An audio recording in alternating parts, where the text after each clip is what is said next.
Hi guys, this is Erica from Gokce Capital. Now before I begin, be sure to subscribe to our YouTube channel and turn on notifications. In 1536, King Henry VIII put his foot down.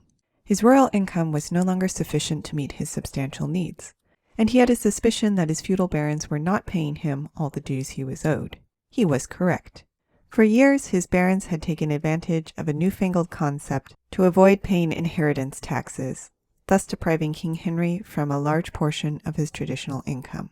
The consequences of this tax avoidance scheme, as well as King Henry's response to it, have consequences that reverberate even today, not the least of which was the creation of the idea of equitable interest. But we'll learn more about this history later. For now, if you are looking at buying land or real estate in general, you will likely interact with this concept at some point. So in today's video, we'll cover the top things you need to know about it. Number 1. Equitable interest occurs when a party has interest in a property but doesn't hold legal title. It's a broad term, but it covers an interest that is established through principles of fairness rather than the true legal assignment of ownership. Number 2. If this sounds a little confusing, it may be helpful to look at a few examples. Equitable title or equitable interest most commonly occurs in one of several scenarios. When property is held in a trust, the trust or the trustee has legal title to the property, but because the trustee is acting on behalf of the beneficiary is said to hold equitable interest in the property. And when you purchase property with owner financing, you will sometimes sign a land contract. In this case, the owner of the property has not transferred legal title to you. That is, a deed has not been recorded that gives you full legal title, but the land contract will give you the right to use the property, and thus you can be said to have equitable interest in the land. But also, when you are buying real estate and you sign a purchase agreement, you may have some form of equitable interest in the property as long as the purchase agreement is in effect. This is because at the very least, the legal owner of the property is no longer able to sell the property to anyone they wish. Number 3, legal interest can override equitable interest. Now this shouldn't be too surprising. After all, it makes sense that legal ownership takes priority over equitable interest. But having said this, if you think about our previous examples, you may see that holding equitable interest can often give you a greater right to use or take advantage of the property. Think again about a scenario where you're buying property with a land contract, or when you have transferred your property to a trust with you as the beneficiary. Number 4. If you are the legal owner of a property, your ownership may not be complete if someone else has equitable title.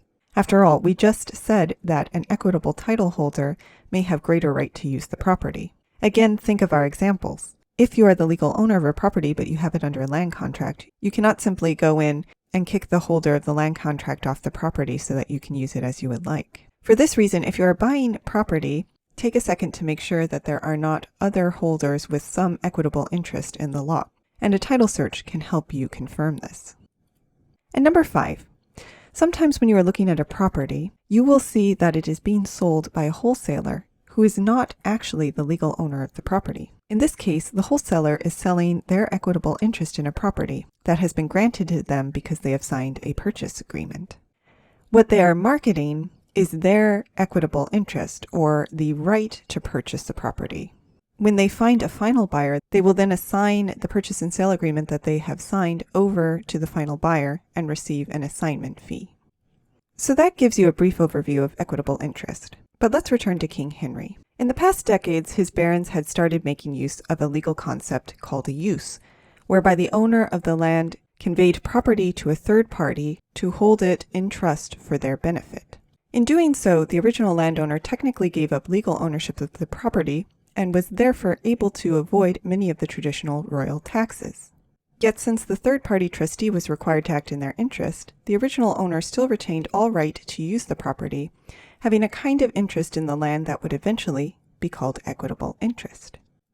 As a tax avoidance device, the use was incredibly effective, so much so that King Henry VIII eventually put an end to it. In 1536, he passed the Statute of Uses, which ruled that the beneficiaries of the use were to be held as the legal owners and were thus required to pay taxes on the land, with one small loophole. If the third-party trustee had an active duty in managing the property, then they could still be considered the legal owner. Thus, landowners merely gave the third-party trustee a minor duty and continued on transferring land into uses, now called trusts, to avoid taxes. So powerful was the trust concept that even a king couldn't kill it.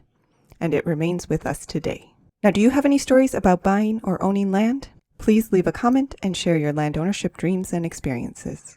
Did you like this video? You're going to love our Gokce Land Due Diligence program. We'll make you a land due diligence expert in just 7 days. Check it out at gokcecapital.com/glad. And while you're at our website, don't forget to explore our $1 down properties at gokcecapital.com/listings. Finally, don't hesitate to reach out with any questions. You can email, call, or text, and we will respond as soon as possible. So thank you for listening, and more to come.